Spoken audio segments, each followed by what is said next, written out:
Jornal Agora é Sério, corre com nós, ou corre de nós. Estamos aqui com a dona Deise e o Márcio Muralha, ex-funcionários da prefeitura. E parece que vocês são testemunhas aí entre aquela briga entre o Tuca e o Tony. O que você pode dizer, Márcio Muralha e dona Deise? Olá, Guto, tudo bem? Então, eu até vi a entrevista assim do funcionário Tony, né? O que acontece? Realmente eu trabalhei os 4 anos com o Francisco Júnior. Eu fui contratado no começo pelo Francisco Júnior para promover eventos, tá? Diferença de a pessoa promover eventos e contratar é grande. Por quê? Contratar, que era o caso dele, qualquer um faz. Porque você contrata banda, você contrata palco e sabe quem vai pagar a prefeitura, tá? Então é fácil você contratar, né? Ele se dirigiu à minha palavra, a minha pessoa, a do Gerson, da dona Deise, como pessoas que não tinham potencial igual a ele. Mas enfim, eu trabalhei os 4 anos, o Tony entrou 1 ano depois da gestão do Francisco Júnior, não foi no começo. E o Tony só entrou a pedido da Analice Fernandes. Não foi porque o Francisco Júnior quis, ele sabe muito bem disso. Foi o pedido da Analice Fernandes, a deputada, que realmente ajuda a Juquitiba. Então assim, ele se disse ser o cara, mas o cara que estava com a Analice Fernandes nas costas, Samuel Moreira, teve 80 e poucos votos, falar que ia juntando eu, dona Deise, o Tuca e o Gerson, não dava os votos dele, meu amigo, é vergonhoso. O cara que teve 80 e poucos votos, com a Analice Fernandes, Samuel Moreira, me fala uma coisa dessa, então dá pra você ver o quanto o cara é querido na cidade. Nada, zero. Enfim, vamos falar sobre o assunto aqui, o que se refere, tá? Eu realmente trabalhava como promotor de eventos, tá? Esse som existiu desde a época da Dona Cida. Nós tínhamos um som que foi comprado pela ex-prefeita Dona Cida e a equipe dela. Era o som que atendia carnaval, aniversário da cidade, todos os eventos de Juquitiba, sem precisar alugar nada. Durante 1 ano e pouquinho, eu, o Jefferson e mais alguns meninos da prefeitura carregamos esse som pesado nas costas para fazer os eventos da cidade. A gente não alugava som, tá? Nós tínhamos carro de som, nós tínhamos retorno, nós tínhamos mesa grande, nós tínhamos chicote. Então nós não tínhamos necessidade de alugar nada. O Tony entrou, a pedido da Analice Fernandes, 1 ano depois, tomou posse da chave, que ficava no quartinho, todo o equipamento, tá? Ficava com ele. Esse equipamento ficava onde, Márcio? Ficava no Centro Cultural, onde a dona Deise, que era ex-diretora de cultura, trabalhava lá. E realmente quem presenciou a retirada desse equipamento, junto ao amigo dele, que é o da empresa Daia Som, foi a dona Deise, nada mais a dona Deise, que era a diretora do espaço. Ela abordou ele e falou: Tony, onde você vai com esse som? Tá indo para a reforma, dona Deise. E aí então nunca mais voltou esse som, tá? Então assim, foi presenciado. O que era esse som? Quais eram os equipamentos? Cara, eu não sei relatar muito o que era, porque nós tínhamos PA, nós tínhamos caixa de retorno, nós tínhamos caixa para o palco.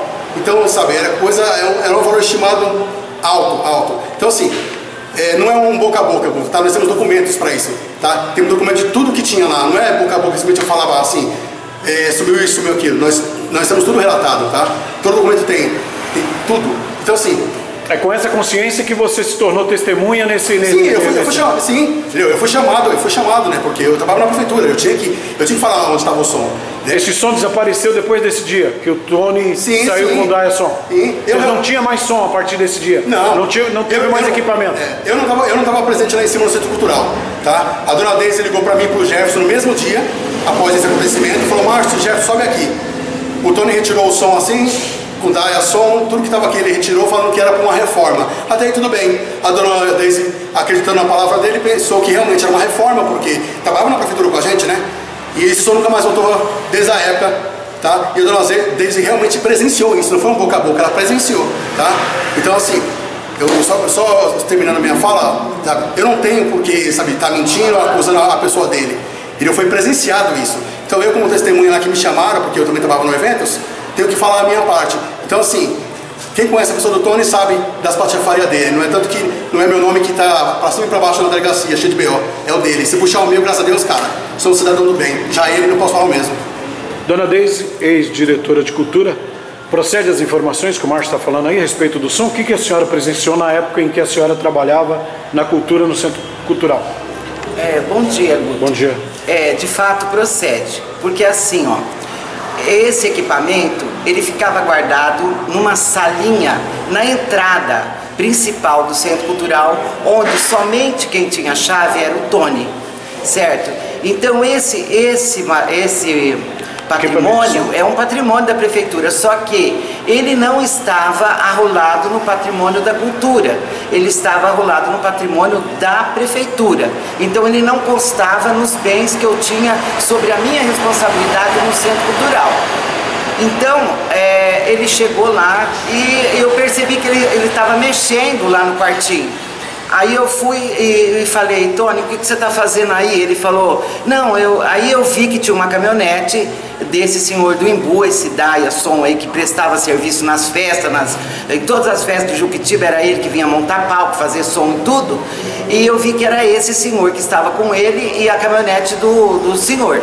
E todas as caixas já estavam em cima da caminhonete. Aí eu falei, aonde você vai com esse som, Tony? Ele falou, vai ali no Embu, mas ele enrolou, ele não falou direito pra mim aonde que ele estava indo com aquele som. Eu preocupada, como eu já sabia das atitudes que o Tony fazia, eu chamei o Jefferson, porque o Jefferson, quando ele tomava conta desse som, ele fotografou todas as caixas, o som completo, ele tem essas fotos. E aí o Jefferson, na hora ele foi lá, eu falei o que tinha ocorrido, o Jefferson passou no mesmo momento essas fotos via WhatsApp para o prefeito da época, o senhor Francisco Júnior, e ele ficou de ir até o Centro Cultural para conversar comigo. Aí um dia, ele não foi, para isso, um dia ele chegou lá e eu falei para ele, falei, Francisco, você está sabendo que o Tony retirou todo aquele som grande, aqueles equipamentos grandes de rua e levou para o Daia lá, na caminhonete do Daia, deve ter ido para o Embu. Ele falou, dona Deise, depois a gente vê isso. Depois eu falo com o Tony, depois a gente vê isso. E depois a gente vê isso, e como outras coisas também que ele ia ver, ele não viu. Certo? Dizer, então, isso foi um dos motivos. O prefeito na época, o Francisco Júnior, ele tinha consciência dessa retirada desse som. Claro que tinha, pois eu falei com ele pessoalmente. O menino mandou a foto para ele via celular, via WhatsApp, falando qual era o som, mostrando para ele. Ele ficou de tomar providência e, como sempre, ele não tomava, ele só falava que tomava. E depois desse dia, esse som nunca mais voltou ali no Centro Cultural? Não, nunca mais voltou. Nunca mais, o quartinho ficou vazio. É por isso que a senhora acha que depois desse dia esse som foi subtraído, ele sumiu? Não, ele sumiu a partir daquele dia, Guto. Ele levou ele para algum lugar, eu não sei se foi pro Embu, se foi pro Daia, se ele deu, se ele vendeu, se ele pagou em dívida que estava devendo. O que eles fizeram? Eles fizeram... A senhora só sabe que depois daquele dia sumiu o som. Sumiu o som e nunca mais ninguém viu falar desse som. E quando agora os meninos assumiram, eles sabiam, porque tem nota fiscal, tem tudo desse equipamento. E aí o Tuca queria saber. Eu falei pra ele, olha, esse som aconteceu isso e isso. Por isso que a senhora foi chamada para testemunhar. Eu fui lá na delegacia para depor, inclusive ele não cita meu nome. Ele não cita meu nome naquela entrevista que ele fez com você. Por que ele não cita? Porque ele sabe que eu sei que ele levou o som. Medo, né? Medo. Ele sabe que eu vi ele pegando o som.